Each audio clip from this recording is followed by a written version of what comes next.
হাসির রাজা জ্ঞানের রাজা রসিক রাজা গোপাল ভাঁড়। হাসির রাজা জ্ঞানের রাজা রসিক রাজা গোপাল ভাঁড়।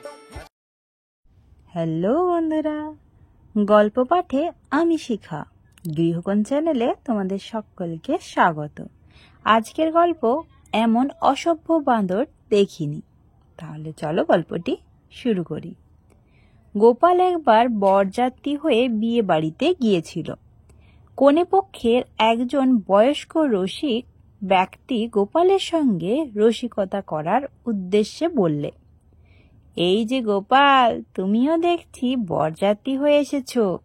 জানো তো, আমাদের এখানে অনেক বাঁদর আছে।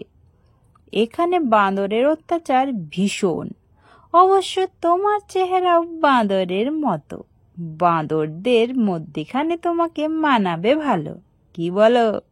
বাঁদর যদি কেউ ইতিপূর্বে না দেখে থাকে, এ যাত্রায় বাঁদর দেখাও হয়ে যাবে, আর কলা খাওয়াও দেখবে। গোপাল তখন কনেপক্ষের এই ভদ্রলোককে বলল, মশাই, এর আগেও আমি ঢের বাঁদর দেখেছি, কিন্তু আপনার মতো এমন অসভ্য বাঁদর কোথাও কোনোদিন দেখিনি। এবার ভদ্রলোক মুখের মাপ মতো জবাব পেয়ে একেবারেই চুপ।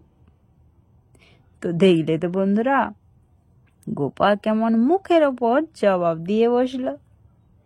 জীবনের পথে চলতে হলে বোধহয় এইরকম জবাব আমাদেরও শিখে রাখতে হবে। কি বলো?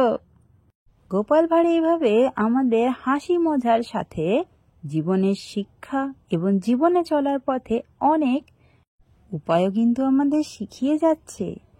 তো এই গল্পগুলি তোমাদের যদি ভালো লাগে তাহলে চ্যানেলটিকে সাবস্ক্রাইব করে দিও, আর তোমাদের বন্ধু এবং আত্মীয়দের সাথে এই গল্পগুলি শেয়ার করো, যাতে তারাও এই গল্পগুলি শুনে একটু হাসি, একটু মজা উপলব্ধি করতে পারে আর জীবনে একটু আনন্দ পেতে পারে।